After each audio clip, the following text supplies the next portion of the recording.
Hello, আশা করি সকলে ভালো আছেন। দেশ ও দেশের বাইরে থেকে যারা আমার ভিডিওটি দেখছেন তাদেরকে জানাই আন্তরিক শুভেচ্ছা অভিনন্দন। তো আপনাদের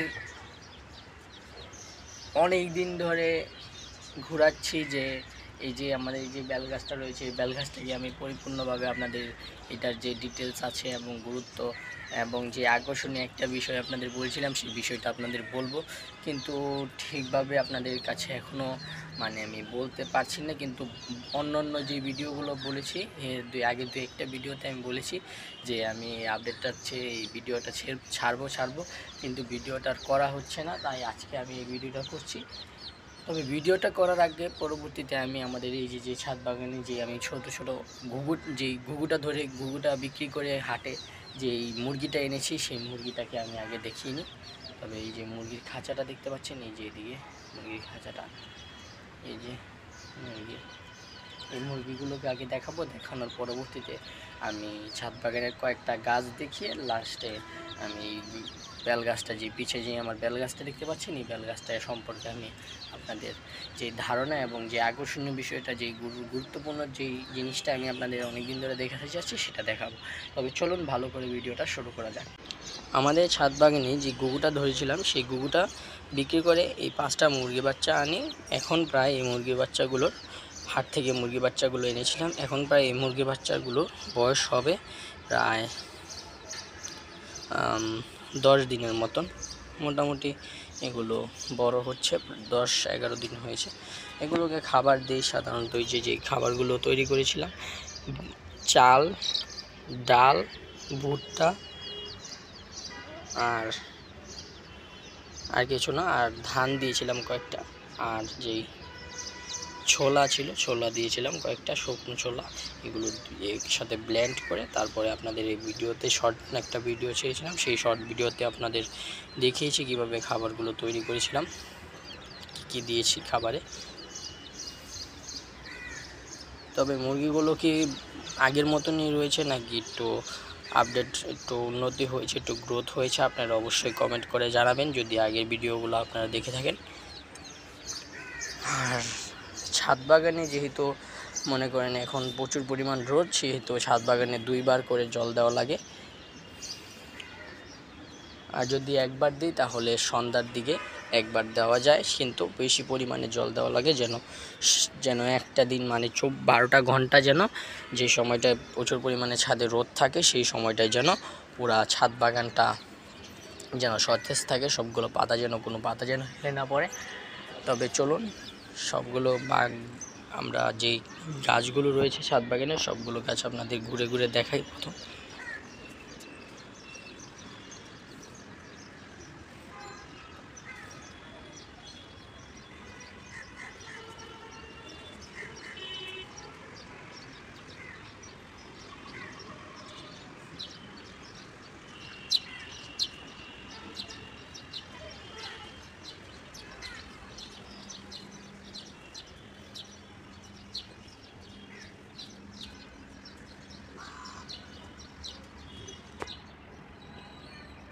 মূলত এখন চলে এসেছি আমরা যেই মেইন টপিক, যেটা হলো এই ভিডিওর মূল বিষয়, সেটা হলো আমাদের এই যে বেলগাছটা। এই বেলগাছটার বয়স হবে প্রায় মোটামুটি আজকে থেকে প্রায় 5 বছরের মতন কি হতে পারে, 5 বছর হয়ে যাবে হয়তো বা 5 বছর হবে। হ্যাঁ, আসলেই 5 বছর হয়েছে এই গাছটা।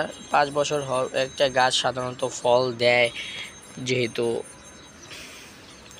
দেয় 4.5-5 বছর বা 4 বছর কিংবা 5 বছর এরকম সময় পরে। কিন্তু আমাদের আবার অনেক গাছ আছে যেগুলো মাটিতে লাগানো হয়, সেগুলো প্রায় 6-7 বছর লেগে যায় বা 5 বছর 6 বছর লাগে। সেরকম আমাদের এই গাছটার ভিতরে সবচেয়ে যে মূল বিষয় সেটা হলো আমাদের গাছে কি হয়েছে, আমাদের গাছে ফুল এসেছে বেল গাছে। এটাই হলো আমি আপনাদের অনেক দিন ধরে বলার জন্য আপনাদেরকে ওয়েট করে রেখেছি যেন আপনারা ভিডিওটা দেখতে পারেন। আপনাদের আমি যদি ফুলটা একটু জুম করে দেখাই, এই যে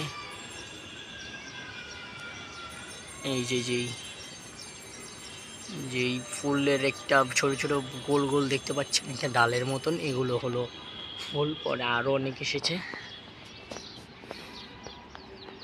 আরও অনেক এসেছে। ওই তো আপনারা আরেকটা যদি দেখাই, এই যে এদিকেও দেখা যাচ্ছে। তবে যেহেতু এখন ফুল এসেছে, আর কয়েকদিন পরে ফুল এসেছে, আর কয়েকদিন পরে এটার ভিতরে বেলও ধরার সম্ভাবনা রয়েছে। আশা করি বেলও ধরবে কয়েকদিন পরবর্তীতে, যেহেতু ফুল এসেছে আর কয়েকদিন পরে ফলও আসবে। আর আপনাদের অবশ্যই সেই পর্যন্ত ওয়েট করতে হবে। আমি যে পর্যন্ত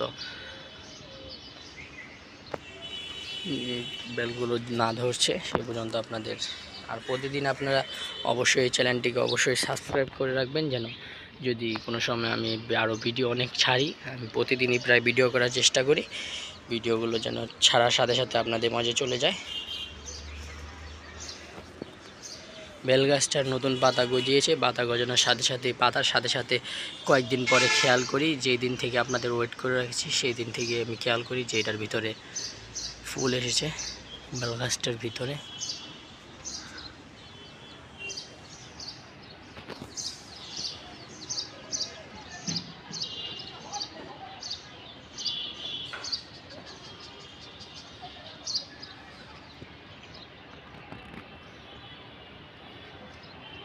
আপনারা দেখতে পাচ্ছেন কিনা আমি শিওর জানি না, তবে আশা করি আপনারা দেখেছেন। তবে এই ছিল ভিডিও, আর যেহেতু প্রচুর পরিমাণ রোদ, তবে এই ছিল ভিডিও। সামনে কোনো ভিডিওতে দেখা হবে নেক্সট কোনো বিষয় নিয়ে, নেক্সট কোনো টপিক নিয়ে। সেই পর্যন্ত আপনাদের সকলের ছাদ বাগানের গাছ এবং সকল পশু পাখি এবং জলজ প্রাণীগুলো ভালো থাকুক। বাই।